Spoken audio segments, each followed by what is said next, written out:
તો આજનો આપણે ટોપિક છે ડેથ, એટલે કે મૃત્યુ. એટલે કે આપણે કહીએ કે સ્વર્ગસ્થ પામ્યા, દેવલોક પામ્યા, શરીર છોડી દીધું, દેહ ત્યાગ કરી દીધો, અલગ અલગ નામથી બી આપણે જાણીએ છીએ. અને આ થોડો આપણને ઓછો ગમતો બી આપણને વિષય છે, કારણ કે આ આપણે જ્યારે બી કોઈ નવી ખબર સાંભળીએ છીએ ત્યારે આપણે થોડા દુઃખિત થઈ જઈએ છીએ અને થોડુંક આપણને મનમાં ને મનમાં અંદર ને અંદર શોક જન્મે છે. તો હવે આપણે આમાંથી બહાર નીકળવાનું છે. હવે આ જે આખો ટોપિક છે આને આપણે બે ભાગમાં ડિવાઈડ કરેલા છે. તો સૌપ્રથમ આપણે જેમ કે આ રીતે છે, આપણે પહેલા આપણે જોઈશું કે ભાઈ આપણા સગા સંબંધી, આપણા ઓળખીતા પાળખીતા, આપણા જાણકાર માણસો કે લોકોનું જ્યારે મૃત્યુ થાય ત્યારે આપણને કેવો શોક થાય છે. એટલે કે death of Keith and keen તરીકે. કીથ એન્ડ કીન એટલે કે આપણા બધા ઓળખીતા અને બધા એમાં આવી ગયા. હવે ત્યારે આપણને થાય છે, એટલે કે હાઉ ટુ ઓવરકમ સોરો, એટલે કે દુઃખમાંથી આપણે કેવી રીતે બહાર નીકળવું અથવા કેવી રીતે આપણે ઓછામાં ઓછો શોક કરવો. એના રિલેટેડ ભગવદ્ ગીતામાં આપણે 10 શ્લોક છે. તો એ 10 શ્લોકને આપણે ડિસ્કસ કરશું અને લાસ્ટમાં એક આપણે ટેકનિક બી જાણશું કે કેવી રીતે આપણે એને પ્રેક્ટિકલી ઇમ્પ્લિમેન્ટ કરવાનું છે. કારણ કે આપણે દરેકે દરેક ચીજ આજે ટોપિક લઈએ છીએ એમાં આપણે શું છે, પહેલા આપણે જ્ઞાન મેળવી લઈએ છીએ કે આપણને ભગવદ્ ગીતામાંથી શું શું જ્ઞાન મેળવ્યું છે. પછી હવે આપણે પ્રેક્ટિકલ લાઈફમાં આપણે એને ઇમ્પ્લિમેન્ટ કેવી રીતે કરવાનું છે અથવા એનું આચરણ કેવી રીતે કરવાનું છે એના બારામાં આપણે જાણીએ છીએ. અને બીજો પાર્ટ જે છે એટલે કે ભાઈ આપણે પોતાનું મૃત્યુ. હવે ડેફિનેટલી જ્યારે આપણે બીજાનું મૃત્યુ થાય તો ત્યારે આપણને શોક થાય છે, રડવું આવે છે અથવા દુઃખ થાય છે, એ બધું થાય છે. પણ હવે આપણું પોતાનું બી તો મૃત્યુ થવાનું જ છે, કારણ કે મૃત્યુને તો આપણે નિવારી નથી શકવાના. આજે નહીં તો કાલે ગમે ત્યારે ક્ષણે મૃત્યુ આવીને ઊભું જ રહેવાનું છે આપણે. તો એ મૃત્યુને આપણે કેવી રીતે સરસ રીતે આપણે પ્રેમપૂર્વક એને આવકારવાનું અને આપણે સરસ રીતે શાંતિથી આપણે આપણો દેહ ત્યાગ કરી શકીએ અથવા આપણે સદગતિ પામી શકીએ અને મુક્તિ બી પામી શકીએ, એ રીતે આપણે કેવી રીતે આપણે આચરણ કરવું જોઈએ જ્યાં સુધી જીવતા છીએ ત્યારે. તો એ આપણે સેકન્ડ પાર્ટમાં કવર કરશું અને એના રિલેટેડ આપણે ભગવદ્ ગીતામાં 11 શ્લોક છે આપણે. તો આજે આપણે બંને આપણે પહેલો ટોપિક આજે શરૂ કરીએ. આપણે સોરી, ડેથનો પહેલો પાર્ટ આપણે શરૂ કરીએ કે ભાઈ આપણા ઓળખીતા પાળખીતા અથવા તો આપણા જાણકાર માણસોનું જો કોઈનું મૃત્યુ થાય તો ત્યારે આપણને કેવી રીતે આપણે શોકમાંથી બહાર આવવું અથવા કેવી રીતે આપણે ઓછો આપણે રડવું અથવા દુઃખિત થવું એ રીતે આપણે જાણશું, કે જેમાં ભગવાન શ્રી કૃષ્ણ આપણને 10 શ્લોકમાં સમજાવે છે. તો બંને ચીજ આપણે એક એક કોટેશન દ્વારા શરૂ કરીએ. પહેલા આપણે ભગવાન ગૌતમ બુદ્ધનું આપણે કોટેશન છે આના રિલેટેડ કે ભાઈ overcome your uncertainties and free yourself from dwelling on sorrow. એટલે કે આપણે શું છે, આપણા દુઃખમાંથી આપણે બહાર નીકળવાનું છે. અને ડેફિનેટલી મૃત્યુ છે તો નિશ્ચિત, ખાલી એનો સમય અનિશ્ચિત છે. એટલે કે એના સમયને અનિશ્ચિતતાથી આપણને જે દુઃખ થાય છે, અચાનક આપણને કોઈ ખબર મળે છે, એ દુઃખમાંથી આપણે બહાર નીકળવાનું છે. અને જ્યારે આપણે આવી રીતે દુઃખમાંથી બહાર નીકળશું અને કે when you delight in the existence, એટલે કે આપણે આપણા અસ્તિત્વમાં આપણે પાછા આવશું, અસ્તિત્વમાં આપણે જીવિત છીએ આપણે એ રીતે જાણશું. એટલે કે આપણે યુ વિલ અવેકન, એટલે કે આપણી ચેતના આપણી જાગૃત થશે. અને જ્યારે આવી રીતે થશું આપણે દુઃખમાંથી બહાર નીકળીને આપણે પોતાને જાણશું તો ડેફિનેટલી આપણે become a guide two those in need, એટલે કે જેને જરૂરિયાત છે એને બી આપણે રસ્તો દેખાડી શકશું.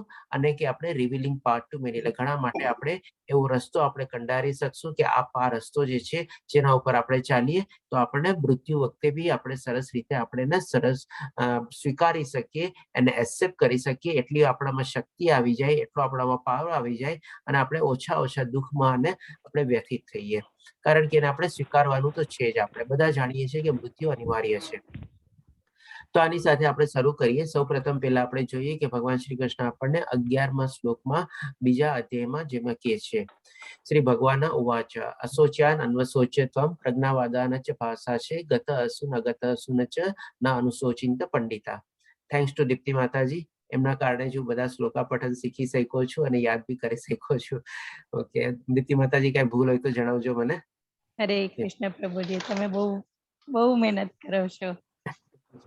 ખૂબ સરસ. ધન્યવાદ માતાજી.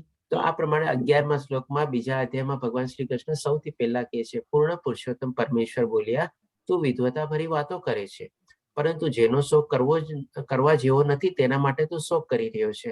એવો જેવો વિદ્વાન હોય છે તેવો જીવિત કે મૃત માટે શોક કરતા નથી. એટલે કે આમાંથી આપણને પહેલું લર્નિંગ શું મળે છે તો કે ભાઈ no need to be sad, એટલે કે આપણે દુઃખી થવાની જરૂર છે નહીં, એટલો બધો શોક કરવાની જરૂર છે નહીં. કારણ કે ભગવાન શ્રી કૃષ્ણ પોતે કહે છે કે વિદ્વાન માણસો આ જીવિત કે મૃત માટે શોક કરતા નથી. અને એ પણ કહે છે કે જેનો શોક કરવો જોઈએ એના માટે તું શોક કરી ન કરવો જોઈએ એના માટે તું શોક કરી રહ્યો છે. એટલે આ આપણને પહેલી લર્નિંગ છે. હવે આગળ માજી એટલે સૌથી પ્રથમ પહેલા ભગવાન શ્રી કૃષ્ણ આપણને કહે છે, આ ભગવાન શ્રી કૃષ્ણની સરસ મજાની આગવી સ્ટાઇલ છે કે પહેલા આપણને રિઝલ્ટ અથવા પરિણામ એના ફાયદા ને બધું જણાવી દે, પછી એને વિશ્લેષણ કરીને આપણને સમજાવે. તો પછી આવે છે 13મો શ્લોક. 11મા શ્લોક પછી 13મો શ્લોક છે, પણ બીજા અધ્યાયનો છે, જેમાં ભગવાન શ્રી કૃષ્ણ કહે છે જેવી રીતે દેહધારી આત્મા આ વર્તમાન શરીરમાં કુમાર અવસ્થામાંથી યુવાવસ્થા અને પછી વૃદ્ધાવસ્થામાં એ નિરંતર પસાર થતો રહે છે, તેવી જ રીતે મૃત્યુ પછી આત્મા બીજા શરીરમાં પ્રવેશે છે. ધીર પુરુષ આવા પરિવર્તનથી મૂંઝાતો નથી. દેહી અસ્મિનો યથા દેહે કૌમારમ યૌવનમ જરા તથા દેહાંત પ્રાપ્તિ ધીરસ્તત્ર નમુયતિ. આ રીતે 13મા શ્લોકમાં ભગવાન શ્રી કૃષ્ણ સમજાવે છે આપણને. આ બધા શ્લોક આપણે ગો થ્રુ કરી જશું, કારણ કે આ બધા અત્યારે લેવલ 1 અથવા લેવલ 2 માં કન્ટિન્યુ કરી રહ્યા હશો. એટલે કે આ બધી ચીજ આપણે સમજેલી છે. ખાલી આપણે અત્યારે એને રિકલેક્ટ કરવાની છે ને બધું એક સાથે એકત્રિત કરવાનું છે કે આ એક પર્ટિક્યુલર ટોપિક રિલેટેડ આપણે આખા ભગવદ્ ગીતામાં કયા કયા શ્લોક હતા કે જેને આપણે કરી શકીએ, એકત્રિત કરીને આપણે એમાંથી શું જ્ઞાન મેળવી શકીએ છીએ. આ રીતે ભગવાન શ્રી કૃષ્ણ પણ અહીંયા સમજાવે છે. આમાંથી આપણને એક લર્નિંગ છે કે ભાઈ બોડી જે છે તે ટેમ્પરરી છે, કે આપણું આ જે શરીર જે છે એ ટેમ્પરરી છે, પરમાનન્ટ નથી. અને જેવી રીતે આપણે દેહ છોડીએ છીએ ત્યારે એની અંદર જે આત્મા જે છે આપણો એક શરીર છોડીને બીજા દેહાંતમાં સ્થળાંતર જેવું કરે છે. આપણે એ રીતે ભગવાન શ્રી કૃષ્ણ એ સમજાવે છે. હવે આ જે બધા શ્લોક છે ને, પહેલા શ્લોકમાં તો ભગવાન શ્રી કૃષ્ણ આપણને કહી દીધું કે શોક કરવાની જરૂર નથી. હવે 13મા શ્લોકથી લઈને જે આપણે બીજા બધા હજી 8 શ્લોક જોશું, જે ટોટલ 10 શ્લોક આપણે જાણશું કે જેમાં ભગવાન શ્રી કૃષ્ણ આપણને સમજાવે છે કે શોક કરવાની જરૂર નથી. તો એ બધા શ્લોક છે ને ભગવાન શ્રી કૃષ્ણ એટલા સરસ રીતે આપણે ગૂંથેલા છે ને, જેમ આપણે એક સ્વેટર ગૂંથતા હોઈએ. આજકાલ કેટલા જણ લોકો જાણતા હશે ને કેટલા લોકોએ ગૂંથેલું હશે સ્વેટર, મને ખબર નથી, પણ મેં પણ જોયેલું છે. આમ સ્વેટર ગૂંથતા હોય ને એક સુયો બીજો સુયો આમ કરીને આમ આપણે નીટ કરતા હોય, એટલે કે ગૂંથતા હોઈએ. તો એવી જ રીતે ભગવાન શ્રી કૃષ્ણ છે ને આ બધા શ્લોક, બાકીના જે 8 શ્લોક છે ને એમાં શરીર આત્મા શરીર આત્મા શરીર આત્મા એમ કરીને આપણને સમજાવશે. એટલે કે એક પેલા આપણને આત્મા વિશે સમજાવશે, પાછું શરીર ઉપર આવશે, પાછું આત્મા ઉપર આવશે, પાછું શરીર ઉપર આવશે. એવી રીતે સરસ મજા ગૂંથીને આપણને સમજાવે છે કે ભાઈ આ શરીર જે છે એ એક ને એક દિવસ નાશ પામવાનું જ છે, ટેમ્પરરી છે, અને જે આપણે અમૂલ્ય જે છે એ આપણે આત્મા છે. એ રીતે ભગવાન શ્રી કૃષ્ણ આપણને સમજાવે છે. તો એ જ ચીજ આપણે જાણીએ બી છીએ. પછી ભગવાન શ્રી કૃષ્ણ હજી આપણને કહે છે 14મા શ્લોકમાં, હે કુંતી પુત્ર, સુખ તથા દુઃખનું, જેમ આપણને પહેલા કહી દીધું શોક કરવાનો જરૂર નથી, પછી આપણને આત્મા વિશે સમજાવ્યું, એટલે કે શરીર કીધું કે ભાઈ શરીર અને આત્મા એક છોડીને બીજા શરીરમાં દેહાંતર થાય છે. એવી રીતે હવે પાછા આપણને આવી જાય છે ઓલા સિચ્યુએશન ઉપર કે જયારે આપણે શોક કરતા હોય છે એના માટે. હે કુંતી પુત્ર, સુખ તથા દુઃખ ક્ષણિક આવવું અને કાળાંતરે તેમનું અદ્રશ્ય થવું, શિયાળા તથા ઉનાળાની ઋતુઓ આવવા તથા જવા સમાન છે. હે ભરતવંશી, તેઓ ઇન્દ્રિયાનુભૂતાનીમાંથી જન્મે છે અને મનુષ્ય તેમને અસ્વસ્થ થયા વિના સહન કરતા શીખવું જોઈએ. એટલે કે અહીંયા ભગવાન શ્રી કૃષ્ણ એક આપણને કે ને કે આપણને એક સ્ટ્રિક્ટ આપણને ગાઈડલાઇન્સ જેવો આપી દે છે કે ભાઈ આપણે સહન શક્તિ કેળવવી પડશે. કાંઈ બી એવા સમાચાર આપણી પાસે આવે, કોઈના પણ મૃત્યુના સમાચાર આવે તો આપણે ડેફિનેટલી શોકગ્રસ્ત થઈએ છીએ થોડા ઘણા, પણ સાથે સાથે આપણે સહન શક્તિની કેળવવી પડશે. એટલે કે અહીંયા પાછી આપણે બીજી લર્નિંગ છે આપણે કે બી ટોલરન્ટ, આપણે એટલે કે આપણે સહન શક્તિ કેળવવાની જ છે. આ રીતે ભગવાન શ્રી કૃષ્ણ આમાં આપણને સમજાવે છે. પછી હવે જોઈએ 20મા શ્લોકમાં ભગવાન શ્રી કૃષ્ણ શું કહે છે. પાછા ભગવાન શ્રી કૃષ્ણ આત્મા ઉપર આવે છે. એટલે કે મેં કીધું ને કે ગૂંથણી ટાઈપ ભગવાન શ્રી કૃષ્ણ કરીને આપણને સમજાવે છે. આત્મા માટે કોઈ પણ વખતે જન્મ નથી અને મરણ પણ નથી. શરીર જાય છે, આત્મા નથી જાતી. તે ક્યારેય જન્મ્યો નથી, જન્મ લેતો નથી અને જન્મવાનો પણ નથી.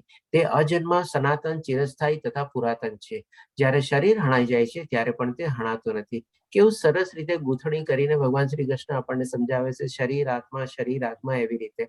એટલે કે આમાં પણ આપણને જેમ પેલા સમજાવી દીધું બોડી ઇઝ ટેમ્પરરી, હવે એના ઓપોઝિટ તરીકે પાછું બીજું શું સમજાવે છે તો કે ભાઈ સોલ ઇઝ પરમાનન્ટ, એટલે કે આત્મા પરમાનન્ટ છે, એ ચિરસ્થાયી છે, સનાતન છે અને પુરાતન છે. આ રીતે ભગવાન શ્રી કૃષ્ણ આપણને સમજાવે છે. અને એ આપણને દેહાંતર એટલે શરીરમાંથી એક શરીરમાંથી બીજા શરીરમાં પ્રવેશે, એટલે એના માટે શોક કરવાનો જરૂર નથી. અને શરીર શું છે ટેમ્પરરી છે, એટલે એના માટે શોક કરવાની જરૂર નથી આપણે. પછી 22મા શ્લોકમાં ભગવાન શ્રી કૃષ્ણ કહે છે, જેવી રીતે મનુષ્ય જૂના વસ્ત્રો તજીને નવા વસ્ત્રો ધારણ કરે છે, તેવી રીતે આત્મા વૃદ્ધ તથા નકામા શરીરો તજીને ભૌતિક શરીર ધારણ કરે છે. હવે એક સમજણ આપી દીધા પછી ભગવાન શ્રી કૃષ્ણ એક દ્રષ્ટાંત આપે છે, અથવા દાખલો આપે છે, અથવા કમ્પેરિઝન દ્વારા આપણને સમજાવે છે કેમ આપણે જૂના કપડા કાઢી નાખીએ, આઉટ ઓફ ડેટ થઈ ગયા હોય, ફાટી ગયા હોય, ડિસ્કાર્ડ થઈ ગયા હોય, ડિસ્કલર થઈ ગયા હોય, ફેશનની બહાર વયા ગયા હોય, તો આપણે કેમ કપડા કાઢીને નવા કપડા લઈએ. એવી રીતે ભગવાન શ્રી કૃષ્ણ એ જે આપણે આત્મા એક શરીરમાંથી બીજા શરીરમાં પ્રવેશે એના માટે આ કમ્પેરિઝન આપીને સમજાવે છે કે શું છે, ડિસ્કાર્ડ ઓલ્ડ એજ. બધાને મ્યુટ કરી દઉં છું, પ્લીઝ પોતપોતાને મ્યુટ રાખજો જેથી બેકગ્રાઉન્ડ અવાજ ઓછો આવે. એટલે કે આમાં આપણે શું લર્નિંગ લેવાની છે કે ભાઈ ડિસ્કાર્ડ ઓલ્ડ એટલે કે જૂની ચીજ થઈ ગઈ હોય એ જવાની જ છે આપણે, અને જાય તો પછી એના માટે દુઃખ શું કામે આપણે, એટલે આપણે ઘરમાંથી બી જૂની બધી વસ્તુઓ કેમ વાડીને ફેંકી દેતા હોઈએ છીએ, એવી રીતે આપણે આ એક લર્નિંગ આમાંથી છે કે ડિસ્કાર્ડ ઓલ્ડ એજ ક્લટર કરીને કચરાની જેમ આપણે કાઢવાની છે એવી રીતે. પછી ભગવાન શ્રી કૃષ્ણ હવે આપણને 25મા શ્લોકમાં કહે છે, આ બધું જ્ઞાન મોરોલેસ આપણે બીજા અધ્યાયમાં જ આવેલું છે. પછી આમાં કહે છે, એ સુવિદિત છે કે આ આત્મા અદ્રશ્ય, અચિંત્ય તથા અપરિવર્તનશીલ છે. આવું જાણ્યા પછી તારે શરીર માટે શોક કરવો ન જોઈએ. એટલે ફરીથી પાછા ભગવાન શ્રી કૃષ્ણ આત્મા વાસ્તે ઉપર આવે છે અને આત્માના બીજા આપણને લાક્ષણિક ગુણો આપણને સમજાવે છે. પેલા આપણને સનાતન છે, ચિરસ્થાયી છે, પુરાતન છે બધું સમજાયું. અહીંયા આપણને કહે છે કે અદ્રશ્ય છે, અચિંત્ય છે અને અપરિવર્તનશીલ છે. તો પણ આપણે શરીર માટે શોક ન કરવો જોઈએ, કારણ કે આત્મા તો એ રીતે રહેવાની જ છે આપણે. એટલે કે અહીંયાથી આપણને બીજો એક લર્નિંગ આવે છે કે ભાઈ સોલ ઇઝ ઇનવિઝિબલ એન્ડ અનચેન્જેબલ, એટલે કે આત્મા જે છે જેને આપણે જોઈ નથી શકતા અને એ આપણે અનચેન્જેબલ છે, એ ચેન્જ બી નથી થતી. ભલે શરીર ચેન્જ કરે છે પણ આત્મા એની ઈ જ રહે છે આપણે.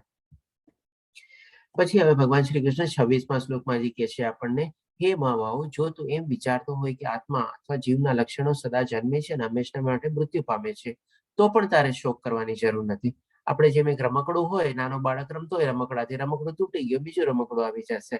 એટલે જે ભગવાન શ્રી કૃષ્ણ આની પહેલા કીધું ને કે આપણે જૂની બધી ચીજો છે કાઢી નાખીએ છીએ અને આપણે હટાવી દઈએ છીએ, એવી જ રીતે જો તું એમ સમજતો કે ભાઈ આત્મા મરે છે અને પાછી જીવિત થાય છે, તો પણ શેના માટે શોક? કારણ કે જો મરવી ગઈ ને પરમાનન્ટ માટે વહી ગઈ તો આવવાની નથી પાછી, અને જો પાછી આવવાની છે તો બી શોક શું કામે?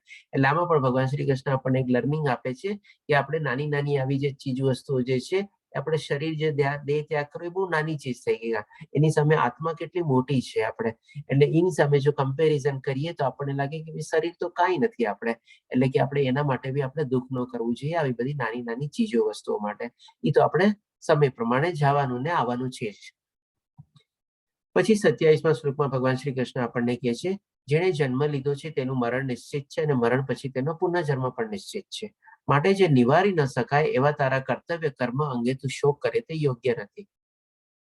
એટલે ભગવાન શ્રી કૃષ્ણ પાછું હવે એના આપણને આવી જાય છે કે ભાઈ જે ચીજ જવાની છે એના માટે તું શું કામે શોક કરે છે, અને જે નિશ્ચિત ચીજ છે કે ભાઈ મરણ તો નિશ્ચિત જ છે તો બી એના માટે તું શું કામે શોક કરે છે, અને મરણ થયા પછી બી પાછી એનો પુનર્જન્મ બી તો નિશ્ચિત છે, એ પણ સર્ટેન છે, તો બી એના માટે તું શોક શું કામ કરે છે? એટલે કે આ બધું જે સાયકલ રીતે જે ચાલે છે કન્ટિન્યુઅસલી, આત્મા શરીર બદલે છે, શરીર દેહ ત્યાગ કરે છે, પાછું બીજું શરીર પામે છે, એ પ્રમાણે કન્ટિન્યુઅસલી સાયકલની જેમ ચાલ્યા કરે છે. એમાં ભગવાન શ્રી કૃષ્ણ ઓલરેડી એક ઋતુની બી એક્ઝામ્પલ આપી દીધી છે, જેમ શિયાળો અને ઉનાળો આવતો જતો હોય છે એવી રીતે. તો આ એક સાયકલ પ્રમાણે જે ચાલતું હોય પ્રોસેસ, એમાં કઈ આપણે શોક કરવાની જરૂર નથી. તો આમાંથી એક આપણને એક લર્નિંગ પાછી મળે છે આપણે કે ભાઈ બર્થ એન્ડ ડેથ એક ટાઈપની કન્ટિન્યુઅસલી સાયકલની જેમ છે, એ ચાલ્યા જ કરવાનું છે આપણે. જન્મ થવાનો છે, મરણ થવાનું જ છે.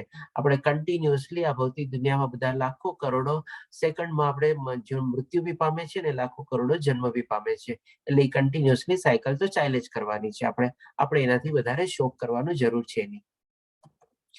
પછી હવે 28મા શ્લોકમાં ભગવાન શ્રી કૃષ્ણ કહે છે, બધા જીવો આરંભે અવ્યક્ત હોય છે, મધ્યાવસ્થામાં વ્યક્ત થાય છે અને વિનાશ થયા પછી ફરીથી અવ્યક્ત થાય છે, તો પછી શોક કરવાની શું જરૂર છે?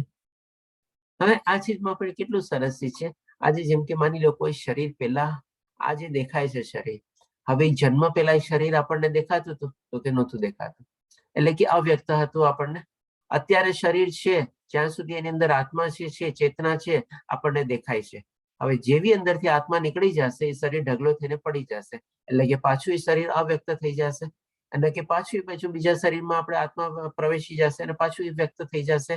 એટલે કે અવ્યક્ત અવ્યક્ત અવ્યક્ત અવ્યક્ત, એટલે દેખાવું ન દેખાવું, દેખાવું ન દેખાવું, એ પણ એક સાયકલની જેમ અને કન્ટિન્યુઅસ ચાલતું જ રહેવાનું છે. એટલે કે આ પણ ભગવાન શ્રી કૃષ્ણ એક બીજી ચીજ આપણને સમજાવે છે કે કન્ટિન્યુઅસ એપિરિયન્સ અને ડિસએપિરિયન્સ, વ્યક્ત અવ્યક્ત વ્યક્ત અવ્યક્ત, એટલે કે મળવું ખોવાવું, એ પણ એક કન્ટિન્યુઅસલી ચાલે જ રાખવાની છે પ્રોસેસ, એન્ડલેસ પ્રોસેસ છે આવી રીતે.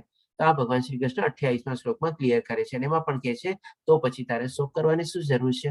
એટલે બધી ચીજમાં ભગવાન શ્રી કૃષ્ણ આપણને ક્લિયરલી કહે છે કે આપણે એટલી બધી કઈ શોક કરવાની જરૂર છે નહીં, દુઃખિત થવાની જરૂર છે નહીં આપણે એટલું. હવે 30મો શ્લોક જે આપણે છેલ્લો શ્લોક છે આપણે 10મા શ્લોકમાંથી, એમાં ભગવાન શ્રી કૃષ્ણ ફરીથી પાછા આત્મા ઉપર આવી જાય છે. હે ભરતવંશી, શરીરમાં રહેનારો આત્મા સનાતન છે અને તેનો ક્યારેય વધ કરી શકતો નથી, માટે તારે કોઈ પણ જીવ માટે શોક કરવાની જરૂર નથી. કેવું સરસ રીતે ભગવાન શ્રી કૃષ્ણ આત્મા શરીર કરીને આપણને સમજાવે છે.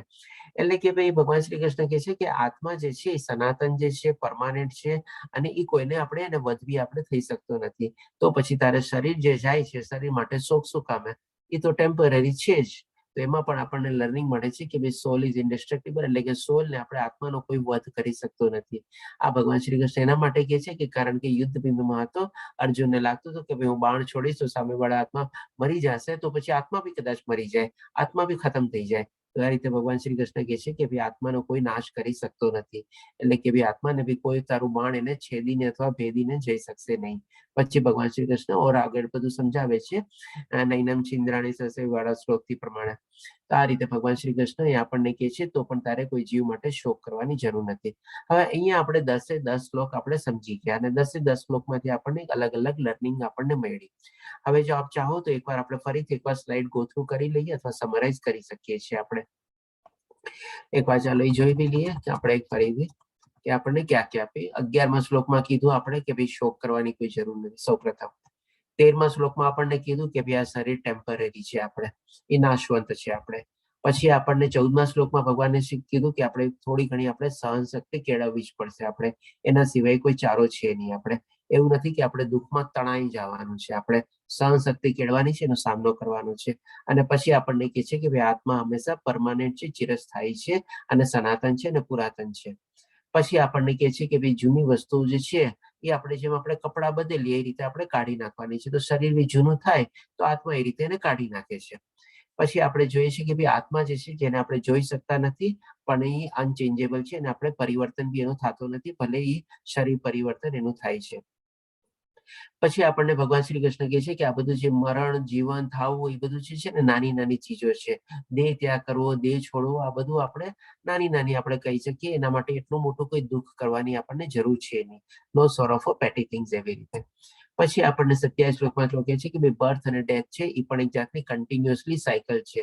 જેમ આત્મા બી શરીર બદલે છે એમાં આપણું જે શરીર છે એ પણ જન્મ પામ્યું છે તો એ મરણ એનું નિશ્ચિત છે અને મરણ પછી પાછું એનું પુનઃજન્મ પણ નિશ્ચિત છે. એટલે એ પણ સાયકલની જેમ ચાલ્યા જ કરશે. એના માટે બી આપણે કોઈ શોક કરવાની જરૂર નથી. પછી 28મા શ્લોકમાં આપણને કહે છે કે ભાઈ આ બધું જેમ જન્મ અને મૃત્યુ જે ચાલે છે એ એક ટાઈપનું કહે છે કે ભાઈ પેલા અવ્યક્ત હોય છે, વ્યક્ત થાય છે અને પાછું અવ્યક્ત થાય છે. એટલે કે દેખાય છે, નથી દેખાતું અને પાછું વયું જાય છે. એવી રીતે આ રીતે ભગવાન શ્રી કૃષ્ણ 28 શ્લોકમાં બી આપણને કહે છે કે ભાઈ પણ એક સાયકલની જેમ આપણને વ્યક્ત અવ્યક્ત ચાલતું જ રહેવાનું છે. પછી લાસ્ટ 30મા શ્લોકમાં ભગવાન શ્રી કૃષ્ણ આપણને કહે છે કે ભાઈ આત્મા જે છે દેહ ભલે નાશ પામે છે પણ આત્મા જે છે એ પરમાનન્ટ રહેવાનો છે, એનો કોઈ દી નાશ કોઈ કરી બી શકતું નથી અને એ આપણે ભગવાન શ્રી કૃષ્ણ કહે છે સનાતન છે. એવી રીતે અહીંયા આપણને ભગવાન શ્રી કૃષ્ણ બધું ચીજ સમજાવીને આપણને દરેક જગ્યાએ આપણને કહે છે શોક કરવાની જરૂર નથી, શોક કરવાની જરૂર નથી. હવે આપણે જોઈએ કે હવે આ બધી ચીજને આપણે પ્રેક્ટિકલી કેવી રીતે એપ્લાય કરવી આપણે, કારણ કે પ્રેક્ટિકલી ઇમ્પ્લિમેન્ટ કરવી તો જરૂરી છે ને. આ બધું ચીજ આપણે જ્ઞાન મેળવી લીધું, ચાલો બરાબર છે. જ્ઞાન મેળવી લીધા પછી બી જ્યાં સુધી આપણે એને દિમાગમાં ન ઉતારીએ અને એને એપ્લાય ન કરીએ ત્યાં સુધી બી જ્ઞાનનો કોઈ મતલબ નથી આપણે. તો હવે આપણે જોઈએ પ્રેક્ટિકલ સાઈડ, એટલે કે આ જ્ઞાનને હવે આપણે ઉતારવાનું કેવી રીતે અથવા એપ્લાય કેવી રીતે કરવાનું. તો આપણી સામે એક સરસ મજાનું તો સૌથી પહેલા પિક્ચર આવે છે કે ભાઈ when someone dies and you are not sad. જો આવી સિચ્યુએશન થઈ જાય તો કેટલી સરસ મજા આવે આપણને. કે આજે કોઈનું પણ મૃત્યુ થાય અને આપણને દુઃખ જ ન થાય અથવા તો આપણને શોક જ કરવાની જરૂર ન પડે. તો આ સિચ્યુએશન બહુ સરસ, એકદમ આઈડિયલ સિચ્યુએશન આપણે કહી શકીએ. ભલે બાકી લોકોને જે બોલવું હોય એ બોલે, એ પ્રમાણે અલગ અલગ થઈ શકે, તો એને બી આપણે સમજાવી શકીએ, જ્ઞાન આપણે આપી શકીએ, કારણ કે આપણી પાસે અત્યારે બધું લોજિકલ એકદમ આપણે શ્લોકના રેફરન્સ થઈને સામેવાળાને આપણે કહી શકીએ કે ભાઈ જો હું દુઃખી નથી થતો, કારણ કે એનું રીઝન છે, તું જે કહેશ એ હોઈ શકે તારી વાત સાચી છે, પણ મારું ન દુઃખી થવાનું કારણ બી આ છે, જે આપણે શાસ્ત્રોમાં અને બધામાં લખેલું છે ને ભગવાન શ્રી કૃષ્ણે આપણને આ રીતે સમજાવેલું બી છે આપણે. તો હવે પણ એકચ્યુઅલી થાય છે શું, આ ચીજ આપણે પ્રેક્ટિકલી પૂરેપૂરી 100% આપણે એપ્લાય નથી કરી શકતા. તો એના માટે છે ને આપણે બે ચીજ હોય છે. આપણે કોઈના પણ આપણે મૃત્યુ થવાના ખબર મળે અથવા અવસાન આપણને ન્યૂઝ મળે ત્યારે આપણને એમાં છે ને બે ચીજ આપણે ઇન્વોલ્વ હોય છે. એક તો શું છે આપણે ઇમોશન અથવા લાગણી, અને બીજું એક હોય છે પર્પઝ, અથવા તો કંઈક ને કંઈક એની પાસેથી આપણને કામ હોય અથવા અપેક્ષા હોય, અથવા તો કંઈક એવું આપણે એની સાથે આપણો કોઈ લેનદેનનો એવો કોઈ સંબંધ કે એવું કંઈક આપણો ચાલતો હોય. આ બે ચીજ છે ને આપણને એ મૃત્યુ કોઈ પણ માણસને આપણને ખબર મળે ને આપણે દુઃખી થઈએ છીએ અને આપણને શોક થાય છે, આપણને રડવું આવે છે ને બધું થાય છે, અને આપણને પેઇન બી થાય છે. આપણે that is the door that is opens new life. Okay, જી માતાજી, બરોબર છે આપની વાત, ચેટ બોક્સમાં આપણે લખેલું છે. આપણે જે કીધું એ આપણે નેક્સ્ટ સ્લાઇડમાં કવર કરશું. આપણે જે કહ્યું છે ને બીના માતાજી, મારા ખ્યાલથી આજે પરેશ પ્રભુજી આપણે બીના માતાજીની સ્લાઇડમાં છે ને, કદાચ નામ એવી રીતે છે એટલા માટે. ઓકે, હા, તો હવે આપણે જોઈએ કે ઓકે પ્રભુજી આપણે જે કીધું એ નેક્સ્ટ સ્લાઇડમાં આવશે. ઓકે, તો હવે આપણે જોઈએ કે આ બે ચીજ આપણે એમાં ઇન્વોલ્વ હોય છે. એક આપણી લાગણી અથવા ઇમોશન, અને બીજું કંઈક ને કંઈક આપણો મતલબ અથવા સ્વાર્થ અથવા તો પર્પઝ અથવા તો કામ, એ બધી કોઈ પણ ચીજ આપણે લઈ શકીએ એમાં. તો હવે આપણે છે ને એમાં 4 સિચ્યુએશન વર્ણવેલી છે, અને 4 સિચ્યુએશનમાં આપણે નીચેથી શરૂઆત કરીએ કે માની લો કોઈ માણસના આપણને મરવાના ખબર મળ્યા કે ભાઈ એ માણસ સ્વર્ગસ્થ થઈ ગયો અથવા તો દેહ ત્યાગ કર્યો. તો હવે માની લો એ માણસની સાથે આપણે કોઈ જાતની લાગણી ન હોય, કોઈ જાતનું કામ બી ન પડ્યું હોય, કદાચ આપણે જોયો બી ન હોય, ખાલી સાંભળ્યું હોય, અને એ માણસને આપણને ખબર મળ્યા, તો આપણને કેટલું દુઃખ થવાનું. હવે હું ચાહીશ કે ભાઈ આપ બધા એકદમ ઓપન અપ થાવ, કારણ કે હવે આપણે એકદમ પ્રેક્ટિકલ સાઈડમાં આપણે ઉતરવાના છે. તો આ બધા પોતપોતાને અનમ્યુટ કરી શકો છો અને બોલી બી શકો છો. હરે કૃષ્ણ પ્રભુજી, રિપીટ કરશો પ્રશ્ન? હા, એ સિચ્યુએશનમાં આપણને કેટલું દુઃખ થાય કૃષ્ણ પ્રભુજી, હમ ના આપણે એમ કહીએ કે એમના આત્માને સદગતિ મળે, બરોબર, પણ દુઃખ નથી થતું. દુઃખ નથી થતું. ફક્ત ફોર્માલિટી હોય એમાં તો. ઓકે, બરોબર છે. ઓમ તમે શાંતિ જોયો કરીને નથી, છૂટા પડી તમારે જાય. એની સાથે કોઈ લાગણી નથી, તમે થોડું ઘણું સાંભળ્યું છે, કોઈ કામ બામ નથી, કાંઈ નથી, તમારી પાસે ખબર આવ્યા તો તમે શું કીધું? ભાઈ એને આત્માને શાંતિ મળે, કારણ કે ખબર આવ્યા છે, કંઈક રિસ્પોન્સ આપવો જોઈએ. ભગવાન એની આત્માને સદગતિ આપે, ભગવાન એની આત્માને આત્માને શાંતિ આપે. અથવા તો કોઈ મેસેજ બી આવ્યો હોય તો આજકાલ બધા ટાઈપ કરીને રીપ RIP અથવા તો રેસ્ટ ઇન પીસ એવું, અથવા તો ઓમ શાંતિ એમ કરીને કંઈક રિપ્લાય કરી દઈએ. આપણને નથી એટલું કઈ દુઃખ થતું, નથી આપણને કઈ રડવું આવતું, કે નથી આપણે એમાં લાગણીમાં એમાં તણાતા. એકદમ બરોબર છે. બધા એગ્રી થાવ છો આ વાતની સાથે? હા પ્રભુજી. પ્રભુજી, ચાલો, વેરી ગુડ. ઓકે, હવે આપણે આવીએ થોડુંક ઉપર જઈએ. હવે માની લો આપણે ઇમોશન એની સાથે થોડું ઘણું આપણી લાગણી છે એમાં, અથવા તો કોઈક આપણે સંબંધથી, આપણે ભૌતિક દુનિયાના સંબંધથી આપણે જોડાયેલા છે, પણ એની સાથે આપણને કોઈ કામકાજ નથી. આમાં આપણે શું છે, મોસ્ટલી આપણા રિલેટિવ્સ લોકોને લઈ શકીએ, આપણા સગા સંબંધીઓને બધાને લઈ શકીએ, અને ઘણીવાર આપણા મિત્રોને બી આપણે લઈ શકીએ એમાં, કે ભાઈ આપણે એની સાથે ચાલો સંબંધ છે આપણો, કઈક કાકા મામા બાપા ફઈ આ તે પૌત્ર ભત્રીજો આ તે કંઈક ને કંઈક એવો સંબંધ છે, અથવા તો આપણો મિત્ર છે એવી રીતે. હવે માની લો એની સાથે જે થોડી ઘણી લાગણી જે છે એ આપણે દુનિયાના ભૌતિક દુનિયાના સંબંધોને કારણે છે, પણ એની સાથે આપણને કોઈ કામ પડ્યું નથી આપણને. હવે એવા માણસને આપણી પાસે ખબર આવે તો આપણે કેટલા દુઃખી થશું, મને કહ્યું. હવે આમાં પણ છે ને દુઃખ ન થાય, પણ એમ થાય, થાય કે કેવી રીતે થયું, શું થયું.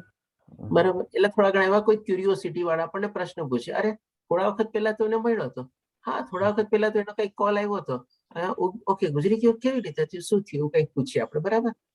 હવે એમાં તમે ઓર આપણે માની લો એડ કરો કે માની લો આપણા એવા કોઈક રિલેટિવ જે છે 2-4 પેઢી આપણા, કે જેને આપણે આજ સુધી કોઈ જોયા બી નથી, એને પણ આપણે કોઈ સાંભળ્યા બી નથી, પણ હા ભાઈ ઓકે આપણને પપ્પા અમે કીધું કે ભાઈ આ તારા આ રિલેટિવ થાય છે એટલે માની લીધું. ઓકે, આજે જેમ કે આપણે જે ન્યુ જનરેશન જે છે ઘણા એવા બધા રિલેટિવ લોકોને મળ્યા જ નહીં હશે. પેલા તો ઘણું બધું મળવા કરવાનું બધું થતું, ગામે જતા, મામા ફઈના ઘરે જતા, મળતા, તે કરતા, બધું કરતા.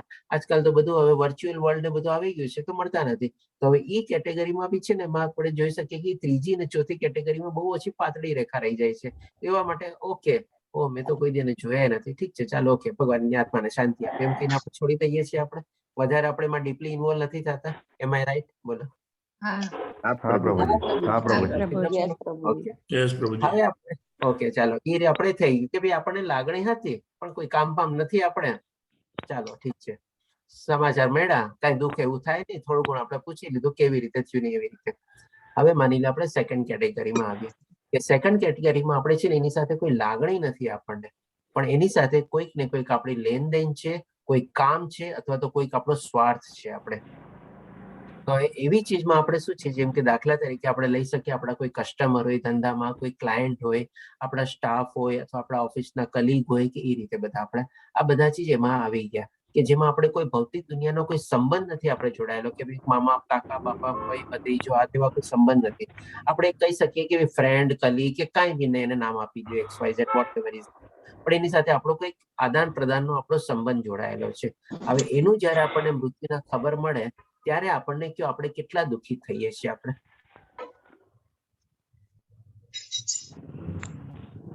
હરે કૃષ્ણ. થોડી લાગણી જોડાયેલી હોય થોડી- પ્રભુજી તો થાય દુઃખ. આમાં લાગણી તો નથી, ખાલી હેતુ છે. આજે માની લો તમે બિઝનેસ કરો છો અને તમારી પાર્ટીના તમારો સારો કસ્ટમર હતો અને ક્લાયન્ટ હતો અને તમારે ખબર મળ્યા કે ભાઈ આનું મૃત્યુ થઈ ગયું, લાગણી તો નથી જોડાયેલી. ના લાગણી છે નહીં. એ તો નથી, પણ તમારો સારા સ્વાર્થ માણસ છે. હતા એમ તો કહીએ. હા, સારો માણસ હતા, બરાબર. હા, એટલે ધંધાનું આપણને એવું દુઃખ થાય કે રહે એ પ્રભુ. માણસ હોત તો વધારે ફાયદો થાત, એવું મનમાં થાય એમ. બરોબર. વધારે ધંધાનું ફાયદો દુઃખ રહે થાય, પ્રભુજી. બરાબર. ઓકે, હા, બરાબર. અથવા તો મારો જે ફાયદો થતો તો હવે બંધ થઈ હા, જશે, બંધ હવે થઈ મને જશે. ઓછો સાચી ફાયદો વાત. થશે. ખબર નહીં હા, કોણ નવું જનરેશન આવશે, એ બિઝનેસ કેવી રીતે હેન્ડલ કરશે, મને ઓર્ડર આપશે કે નહીં આપે, એટલે આગળ બધું બરાબર. આપણું બંધ થઈ જશે. એટલે કે ત્યારે આપણે એના મરવાના ઉપર શું આપણને એવી કોઈ લાગણી નથી જન્મતી, પણ આપણો તરત ને તરત આપણો પોતાનો સ્વાર્થ આપણે વિચારવા માંડીએ છીએ. અરે મરી ગયો, બાપરે, હા અરે તો પ્રભુજી. આટલા રૂપિયાનો મને ધંધો મળતો હતો એની પાસેથી. એટલે કે ત્યારે હા આપણો જે પ્રભુજી. શોખનું જે છે ને, શોખનું જે કેન્દ્ર હોય છે ને, એના મરવા ઉપર નથી હોતું. આપણું શોખનું કેન્દ્ર આપણા પોતાના બિઝનેસ ઉપર આવી જાય છે કે મારા બિઝનેસને કેટલો એફેક્ટ થશે. આપણને એની સાથે કોઈ લાગણી નથી. એટલે કે આવી રીતે આપણે મરવાના ખબર મળ્યા તો આપણે એને કેવી રીતે એબ્ઝોર્બ કર્યા, આવી રીતે. હવે આપણે શું છે આમાં કેવી રીતે આપણે કનેક્ટ કરીએ, મને કયો. આમાં આપણે કયો, મને હવે આપણે શું આપણો રિસ્પોન્સ શું હશે, રિએક્શન શું હશે? પ્રભુજી પૈસા હેલો. લેવાના બાકી હશે તો એ બી તમારે પ્રભુ. બરોબર. આ બધું જ યાદ આવે છે કે નહીં, બોલો મને કયો. હવે આમાં Yes, yes. ક્યાંય લાગણી આવે છે, ક્યાંય શોક આવે છે તો મને કયો. ના, શોક ના, નથી જરા આવતો, બી. તરત આપણો કશો સ્વાર્થ આવી જાય છે. બસ મારા આટલા રૂપિયા બાકી હતા, ક્યારે હવે છૂટશે? 4 લાખ રૂપિયા લેવાના બાકી હતા, 2 મહિનાથી તો મહિનો નહોતો આપતો, હવે તો કોણ આપશે ખબર નહીં, ક્યારે આપશે ખબર નહીં. બસ આવા બધા પ્રશ્ન. મારા ધંધાને આટલો ઇફેક્ટ થશે, મને ઓર્ડર ઓછો મળશે, મારું વેચાણ ઓછું થશે, આવા બધા. અથવા તો ઇવન કલીગ કે સ્ટાફ બી હોય તો કે ભાઈ એ વયો ગયો, કદાચ એનું કામ મારે કરવું પડશે, નવો સ્ટાફ જોઈન કરશે, ત્યાં સુધી આવું બધું થશે. એટલે આવા જ બધા પ્રશ્ન આવે. શોખ બાકી સાઈડ રહી ગયો. હવે જે આપણને જોઈએ એટલે કે આ બધી ચીજો આપણા માઇન્ડમાંથી એટલા માટે હું કઢાવવા માંગુ છું કે જેથી કરીને આપણને જે આપણે જે શોક ને મૃત્યુને જે આટલું ગંભીર રીતે જે લઈએ છીએ ને, એ એટલું ગંભીર હોતું નથી એકચ્યુઅલી. જ્યારે આપણે એનું સાચું કારણ, એ કારણની પાછળનું કારણ આપણે જોઈએ છીએ ને, ત્યારે આપણે એનું જે શોક હોય છે ને એ આખા બીજા ચીજ તરફ બી ઘણી વાર એવું શિફ્ટ થઈ જાય છે આપણે, અને એ આપણે થોડું ઘણું આપણે ભૂલી બી જઈએ છીએ. હવે મેઇન સાચો શોખ જે છે ને આ બધું પેલા રીઝનમાં થાય છે આપણે. હવે આમાં જે છે આપણે ઇમોશન બી હોય છે, આપણી લાગણી બી હોય છે, અને પર્પઝ બી હોય છે. આપણને કામ બી હોય છે, સ્વાર્થ બી હોય છે, બધું હોય છે આપણે આમાં. અને એમાં શું આપણે આપણા મા બાપ છે, આપણા બાળકો છે, અને આપણા લાઈફ પાર્ટનર છે. આ 3 ચીજ જે છે ને રિલેશન અથવા સંબંધ એવા છે કે જેમાં આપણે કહી શકીએ કે આપણને ઇમોશન અને પર્પઝ બી આપણને બધું જોડાયેલું છે. અને આમાં એકચ્યુઅલીમાં છે ને સાચો શોખ ઉદ્ભવે છે. બાકી તમે જોજો 3 ચીજમાં છે ને કોઈ જગ્યાએ સાચો શોખ આપણને થતો જ નથી. એકદમ પોતાના આત્માને પૂછી જોજો, એકદમ હૃદયથી પોતાને પૂછજો કે એમાં સાચો શોખ આપણને થાય છે શું? મને કયો, આપ જવાબ આપો બધા. સાચી કેટલા વાત છે હદસુધી પ્રભુજી. કેટલા હદ સુધી આપણને એમાં સાચો શોખ થાય છે મને કહો. બહુ એનો એલિમેન્ટ છે ને, બહુ મોમેન્ટરીલી બસ મોમેન્ટરીલી, બસ Momentarily. અમુક ક્ષણ માટે, અમુક વખત માટે, અમુક સેકન્ડો અથવા અમુક મિનિટો, અમુક કલાકો માટે, કદાચ દિવસ માટે પકડી લે, બાકી પછી આપણે આઉટ ઓફ બ્લુ નીકળી જ જાય છે. આ 3 માં છે આપણને પ્રભુજી. કોઈ સાચું. હા પ્રભુજી બોલો. હા પ્રભુજી, આમાં કેવું છે, જ્ઞાન હોય ને તો બધું મીન્સ નોર્મલ લાગે, બરોબર ને, પણ જ્ઞાન ના હોય એટલે બહુ વિલાપ કરે માણસ, બરોબર ને, એવું છે. બરાબર, સાચી વાત છે. હા, બધું જ્ઞાન હા. પર ડિપેન્ડ કરે, નહીં તો બહુ વર્ષો સુધી બધું એનો યાદ કર્યા કરે, બરોબર, આમ થયું તેમ થયું એમ. બાકી જો એને જ્ઞાન હોય એટલે મીન્સ તરત જ સાયલેન્ટ થઈ જાય એવું. જી પ્રભુજી, બરાબર છે આપણી વાત. એટલે આ રીતે 3 રીઝનમાં જોઈએ ને, આપણને સાચો શોખ આવતો જ નથી આપણને, બહુ અથવા તો માત્રા બહુ ઓછો હોય છે. હવે આપણે આના ઉપર થોડુંક ફોકસ કરીએ, આપણે પેલા કારણ ઉપર.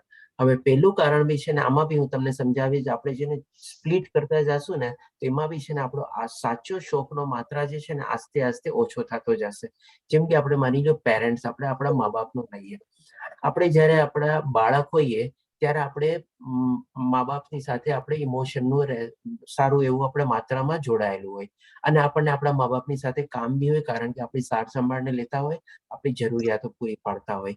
અને એ ટાઈમમાં જો આપણા પેરેન્ટ્સ વયા જાય તો આપણને બહુ મોટો લોસ થાય આપણને, એટલે કે આપણને બહુ મોટી ક્ષતિ પહોંચે, આપણી લાગણી બી ઘવાય, અને સાથે સાથે આપણી કોણ કાળજી રાખશે એ પણ આપણને ચિંતા થાય. એટલે એ ટાઈમમાં આપણે સાચો શોખ હોય છે.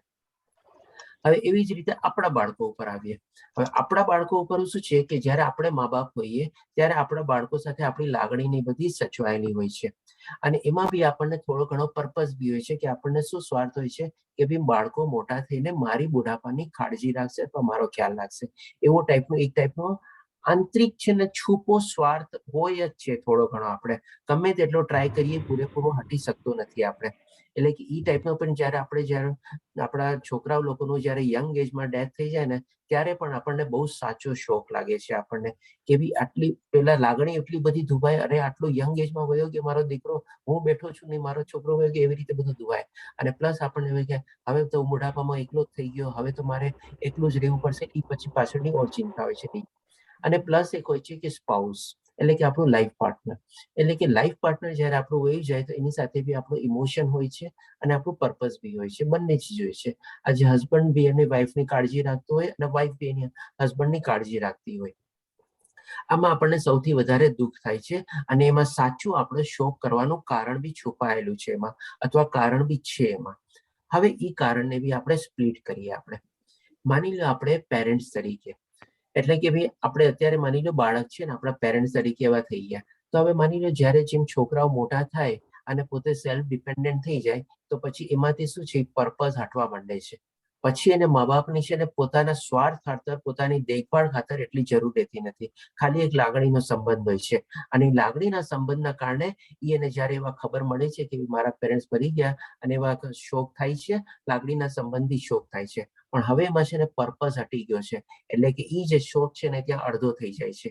પેલા પૂરેપૂરો શોખ હોય છે કે જો યંગ એજમાં એવી તેમ કઈ થાય તો, પણ પછી એવી જેમ પર્પઝ હટી જાય છે એટલે એ શોખ આપણે અડધો થઈ જાય છે. એટલે કે અડધો જે શોખ હોય છે ત્યારે આપણે ડેફિનેટલી આજે જોઈએ છીએ કે આપણે આપણા બાપ દાદાના બધાના લોકોના કેટલા જનરેશનના આપણને દુઃખી થઈએ છીએ. આપણે એ લોકોના ફોટા બી આપણા ઘરમાં હોતા નથી. એટલે કે એ શોખ પછી આસ્તે આસ્તે ઓછો થતો જાય છે, જ્યારે આપણની પેરેન્ટ્સની પર્પઝ માટે આપણને જરૂર નથી રહેતી, ખાલી લાગણીથી આપણા જોડાયેલા હોય છે ત્યારે.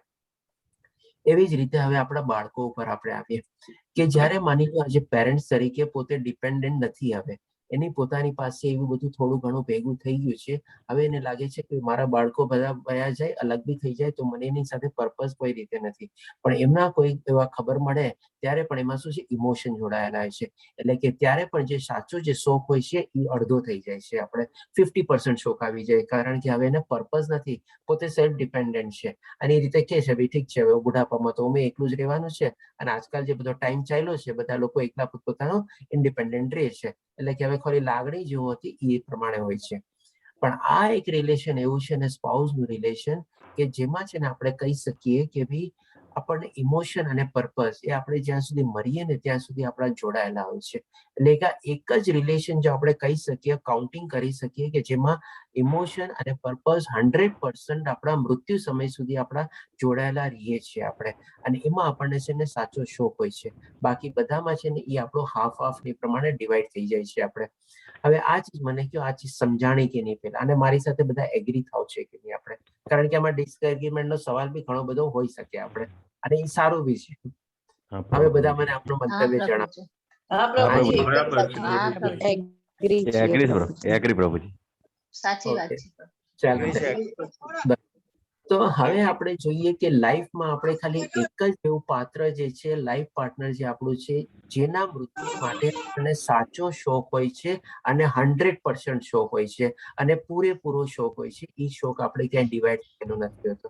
તો હવે મને કહો, આના સિવાય આપણે લાઈફમાં કોઈના પણ ડેથ ના ખબર મળે આપણને, તો આપણને કેટલો શોખ થવાનો, જ્યારે આ બધું જ્ઞાન ને બધું મળી જાય આપણને, ત્યાર પછી કેટલું એને સહજ રીતે લેવું આપણા માટે ઈઝી થઈ જશે કે નહીં, મને કહો.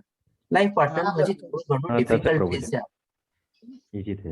તો આપણો મેઇન પર્પઝ એ જ હતો કે ભાઈ આપણે જે શોખ, જે ભગવાન શ્રી કૃષ્ણ આપણને કહે છે શોખ કરવાની જરૂર નથી ને, એ આપણે પૂરેપૂરું સમજી બી ગયા. અને હવે આપણે જો આ રીતે આપણે એપ્લાય કરીએ તો એ એપ્લાય કરવું બી આપણા માટે બહુ ઈઝી થઈ જશે. એક ખાલી આપણે થોડી ઘણી એક્સેપ્શન છે ખાલી આપણા લાઈફ પાર્ટનર માટેનું. અને બધી ચીજમાં જેમ આપણે જાણીએ છીએ કે એવરીથિંગ હેઝ એન એક્સેપ્શન, તો આ એક એક્સેપ્શન લઈને તો આપણે લાઈફમાં ચાલવું જ પડશે આપણે. અને આમાં પણ કોઈ આપણે ચલાવે બધા ડિટેલમાં નથી જતા. તો આ રીતે આપણે શોકને આપણે મેનેજ કરી શકીએ છીએ. એવું નથી કે આપણે શોકના અથવા દુઃખના સાગરમાં આપણે તણાઈ જઈએ છીએ, કોઈના પણ આપણને મરવાના ખબર આવે એ રીતે આપણે. હવે આપણે છેલ્લી સ્લાઇડ જોઈ લઈએ કે જે આપણે પરેશ પ્રભુજીની હતો કે ભાઈ નવા દ્વાર આપણા ખોલે છે, એના રૂપે જે પોયમ છે, આપણે કવિતા છે, અને એ મને બહુ સરસ લાગી હતી. એટલા માટે મેં કલેક્શન રૂપે મેં મારા ટેબલ ઉપર બી રાખતો હું જ્યારે ઇન્ડિયામાં હતો ત્યારે, અને આપ બી કદાચ ગમશે તો એ આપણે જોઈએ. એક તો શું છે કે આપણે who will cry when you die, જ્યારે આપણે મરશું ત્યારે આપણે કોણ કોણ રોવાનું છે. એક રોબિન શર્માની નામની એક ચોપડી છે. જો આ ચોપડી આપ વાંચો તો આપણે બધાને બી બહુ સરસ લાગશે ને ગમશે ચોપડી. આ ચોપડી બી આપ ફોલો કરી શકો છો એ પ્રમાણે. હવે આપણે આ એક પોયમ છે સરસ મજાની કે ડોન્ટ ક્રાય ફોર મી. જ્યારે કોઈ માણસ મરી જાય છે ત્યારે એના ઉપર પાછળ આપણે રોવાની જરૂર હોતી નથી અથવા એટલો શોક કરવાની જરૂર હોતી નથી. છે ઇંગ્લિશમાં, આપણે એને ગુજરાતીમાં બી સમજી લેશું આપણે. Don't cry for me, I will B okay. હું બરોબર છું, મારે પાછળ રોવાની જરૂર નથી. શું કામે? તો કે હેવન ઇઝ માય હોમ. હવે હું સ્વર્ગમાં જાઉં છું અને this is wear I will stay, અને હું ત્યાં જઈને રહીશ. એટલે કે તમારે રોવાની જરૂર નથી. Don't cry for me, I am where I belong. એટલે કે હું જ્યાંથી ઉદ્ભવ, મારું જે સ્થાન હતું ત્યાં હું પાછો પહોંચી ગયો છું, એટલે કે where I belong. I want to be happy and try to stay wrong. એટલે કે હું અહીંયા દુઃખ હતો, મૃત્યુ લોકમાં આવીને બધા દુઃખી જ હોય છે, અને ત્યાં જઈને આઈ વોન્ટ ટુ બી હેપી, એટલે ત્યાં જઈને હું સુખ મેળવવાનો છું. અને તમે પણ પોતાની જાતને સ્ટ્રોંગ બનાવજો. જેમ ભગવાન શ્રી કૃષ્ણે કીધું બી ટોલરન્ટ, એટલે કે અહીંયા પણ એ પોએમમાં કહે છે કે મેક યોરસેલ્ફ સ્ટ્રોંગ. તમે મારા માટે દુઃખી થતા નહીં. Don't cry for me, it was just my time. એટલે કે ભાઈ રોવાની જરૂર નથી. હું થોડા વખત માટે અહીંયા ભૌતિક દુનિયામાં આવ્યો તો મારો ટાઈમ પૂરો થઈ ગયો, હું પાછો જાઉં છું. જેમ શરીર આપણે નાશવંત છે એવી રીતે. But I will see you સમડે on the other side. પણ ક્યારેક ક્યારેક એવો જો મોકો મળશે તો હું તમને મળીશ એવી રીતે. Don't cry for me, I am not alone. કે ભાઈ મારી પાછળ રોવાની જરૂર નથી, હું અહીંયા એકલો નથી, મારી સાથે ઘણા બધા છે. આપણે ઘણી પવિત્ર અને પુણ્ય આત્માઓ છે, અને એ પણ ધ એન્જલ્સ, એટલે કે R with me to welcome me home. એટલે લોકો બધા મારું સ્વાગત કરવા માટે ત્યાં બેઠા છે, અથવા એ લોકો મારી રાહ જોવે છે. Don't cry for me, for I have no fear. મારા માટે રોવાની જરૂર નથી, કારણ કે મને કોઈ જાતનો કોઈ ડર નથી. All my pain is gone and just took my yes. એટલે કે મારા બધા દુઃખ દર્દો બધા વયા ગયા છે, અને ભગવાન શ્રી કૃષ્ણના શરણમાં હું અત્યારે આવી ગયો છું, અને મારા જે આંસુ ને બધું જે છે એ મને મારી કાળજીપૂર્વક મને સંભાળે છે. Don't cry for me, this is not the end. રોવાની જરૂર નથી, કારણ કે અંત નથી, અને આ પ્રક્રિયા જે છે કન્ટિન્યુઅસ ચાલવાની છે. જેમ ભગવાન શ્રી કૃષ્ણે કીધું લાઈફ અને ડેથ ની પ્રક્રિયા ચાલવાની છે. એપિરિયન્સ અને ડિસએપિરિયન્સ, એટલે કે વ્યક્તિની પ્રક્રિયા ચાલવાની છે. આ એન્ડ નથી આપણે. I will be waiting for you even when we meet again. અને હું પણ અહીંયા તમારી પ્રતીક્ષા કરીશ, કારણ કે તમારું પણ મૃત્યુ એક દિવસ ને એક દિવસ થવાનું છે. બહુ સરસ મજાની કવિતા હતી. તો આપણે જો આપણે ફોલો કરી શકીએ તો આ રીતે આપણે જાણીએ કે ભાઈ આપણે દુઃખ આપણને જે છે અથવા તો કોઈના મરણના આપણને ખબર મળે એને આપણે બહુ સહજ રીતે આપણે પાર કરી શકીએ છીએ અને બીજા લોકોને આપણે સમજાવી શકીએ છીએ. જેમ ગૌતમ બુદ્ધનું જે સ્ટાર્ટિંગમાં કોટેશન હતું આપણે કે દુઃખમાંથી બહાર આવવાનું છે, આપણે બીજાને રસ્તો દેખાડવાનો છે, બીજાને સારા માર્ગે દોરાવવાના છે આપણે એવી રીતે. હવે આનો જે બીજો પાર્ટ છે કે ભાઈ આપણું મૃત્યુ આવે આપણે કેવી રીતે શાંતિથી મૃત્યુ પામવું એ આપણે આગલા વીકમાં કવર કરશું. તો સેકન્ડ પાર્ટ વધારે ઇમ્પોર્ટન્ટ છે આપણા બધા માટે, એ મિસ નહીં કરતા. ઓકે, તો હવે આના રિલેટેડ બીજો કોઈ પ્રશ્ન હોય તો આપણે લઈ શકીએ છીએ આપણે. પ્રભુજી મને થયેલો અનુભવ શેર કરું થોડો. હાજી પ્રભુજી, આજે શેર કરવાનું જ છે આપણે. હા, એટલે પ્રભુજી મારે એવું થયું કે જે એક મારા મિત્ર હતા એમની નોકરી છૂટી ગઈ, તો હું એ થોડી મદદ કરીને એમને અમે પાર્ટનરશિપમાં દુકાન ખોલી હતી પ્રભુજી. તો આ કોરોનાના સમયમાં મારા મિત્ર હતા, એ મિત્ર હતા અને એમ સંબંધી બી થાય દૂરથી, તો એ એક્સપાયર્ડ થઈ ગયા, બરોબર ને. એટલે જે પર મંથ જે પ્રોફિટ થાય એમાંથી મને આપતા હતા એ, અને બધી સરસ રીતે ચાલતું હતું, બરોબર ને. પછી એક્સપાયર થઈ ગયા. હવે કેવું છે, એક્સપાયર થઈ ગયા પછી કોઈ બીજું કોઈ ચલાવે એવું કોઈ હતું જ નહીં, બરોબર ને, કે દુકાન ચલાવી શકે એવું.